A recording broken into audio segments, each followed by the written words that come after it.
Thank you, Chair. Good afternoon to you both. Commissioner, I'm going to come to you. Be quick because the time is short, okay? I'm currently submitting an amendment to the Police and Crime Bill regarding recording of police officer and staff suicide.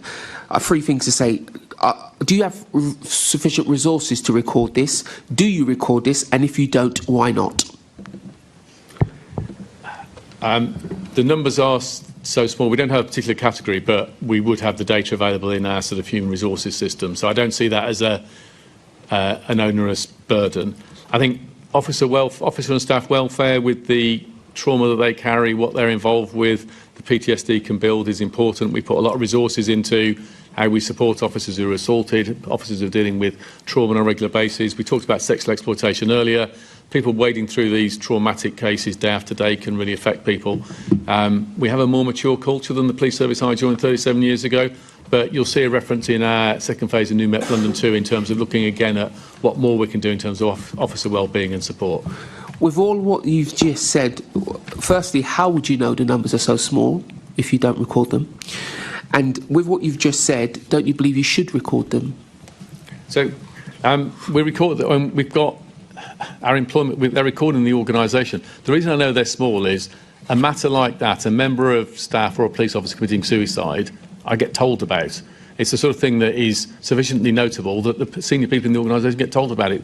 We don't have somebody commit suicide and nobody notices. It happens. And so they are small. They are very, very small numbers. I don't have a number I can cross out. I'm not asking you for a number. That wouldn't be fair. But what I am going to ask you to do is speak to the police fed, because they're very firmly under the impression that you do not record these things. So I'll just leave that with you, something that you can deal with.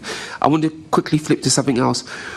I understand that officer confidence in using their powers has been declining recently. Are you receiving sufficient political backing from the Mayor to properly support your officers? I've spoken to a lot of officers off the record, and some have given me pretty horrific stories where they're having to make a decision about their career or using the powers they have, the preservation of the career.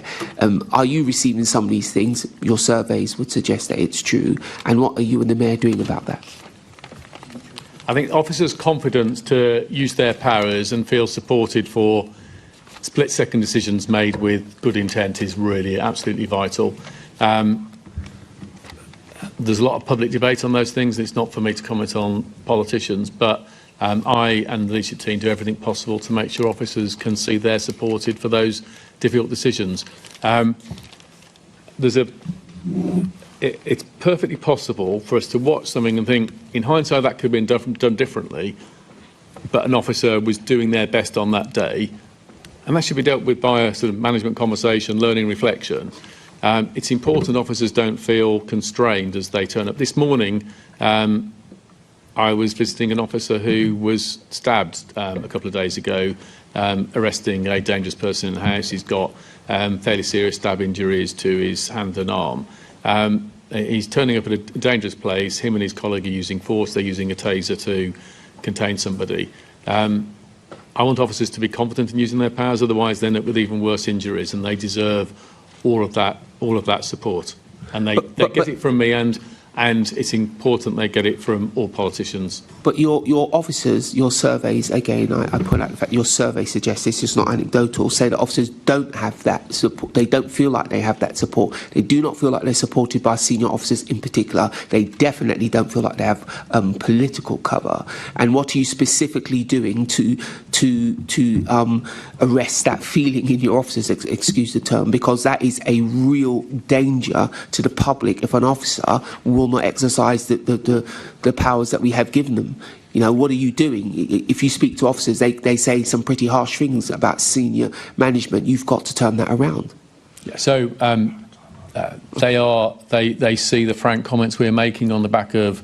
We've had some recent high-profile cases involving officers prosecuted for driving and the use of force cases, shooting cases, and they have seen how robust I've been in my support of them.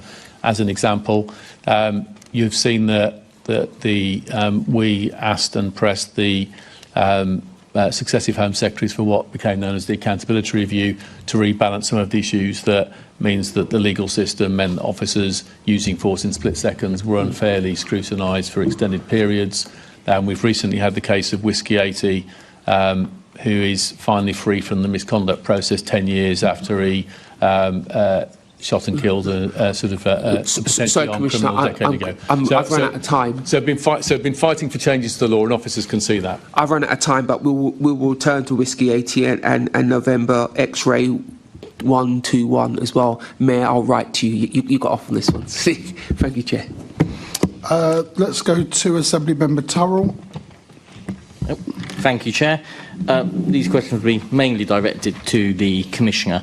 I appreciate the Mayor's heard this before, but the RAC published a list of vehicle crime hotspots across the country, and of the top 10, 7 are in London.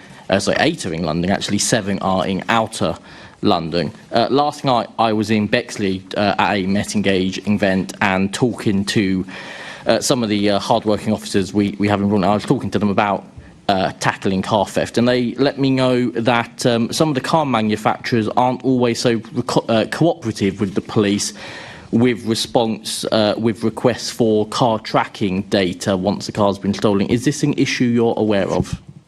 I hadn't picked up that particular data. I know we have a very good relationship with some companies, which has led to rapid recoveries of vehicles. I know I've come across cases with stolen vehicles sort of immediately been driven to places where they are then maybe put in a metal shipping container so that the signal no longer works. Also, some of the tracking devices are more easily removable and removed within sort of minutes of the theft, which makes it difficult. So the work with the manufacturers is really important.